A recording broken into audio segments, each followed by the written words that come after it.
தமிழகம் உள்பட நாட்டின் பல்வேறு மாநிலங்களில் ஆணவ படுகொலை சம்பவங்கள் அரங்கேறி வருகின்றன.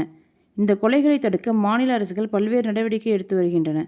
இந்நிலையில் ஆணவ படுகொலைகளை தடுக்க தனிச்சட்டம் இயற்ற உத்தரவிடக் கோரி தமிழக வெற்றிக் கழகம் சார்பில் சுப்ரீம் கோர்ட்டில் மனு தாக்கல் செய்யப்பட்டுள்ளது. ஆணவ படுகொலைகள் தற்போதைய சட்டங்களால் உறுதியாக தடுக்க முடியாத சூழ்நிலை உள்ளது.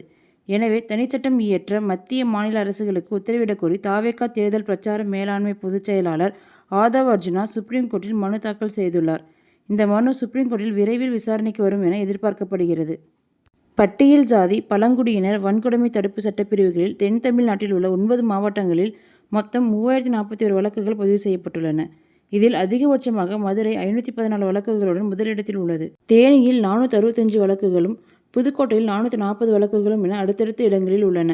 பதிவு செய்யப்பட்ட வழக்குகளில் 550 வழக்குகள் உண்மையற்றவை என கூறி ரத்து செய்யப்பட்டுள்ளன. இதில் புதுக்கோட்டை மாவட்டம் 124 வழக்குகளை ரத்து செய்து முதலிடத்தில் உள்ளது. இதற்கு அடுத்தபடியாக தேனி மற்றும் சிவகங்கை மாவட்டங்கள் உள்ளன. கடந்த 4½ ஆண்டு காலத்தில் சாதி ஆணவ படுகொலைகள் தொடர்பாக பதிவு செய்யப்பட்ட வழக்குகள் குறித்து எழுப்பப்பட்ட கேள்விக்கு, தென் தமிழ்நாட்டின் எந்த மாவட்டத்திலும் சாதி ஆணவ படுகொலை தொடர்பாக ஒரு வழக்கு கூட பதிவு செய்யப்படவில்லை என ஆர்.டி.ஐ. மூலம் பதிலளிக்கப்பட்டுள்ளது. ஆனால் தென் தமிழ்நாட்டில் ஆணவ படுகொலைகள் நடந்திருக்கக்கூடும் என்றும், அவை வழக்குகளாக பதிவு செய்யப்படாமல் வேறு காரணங்களுக்காக மறைக்கப்பட்டிருக்கலாம் என்றும் சமூக ஆர்வலர்கள் சந்தேகம் எழுப்புகின்றனர்.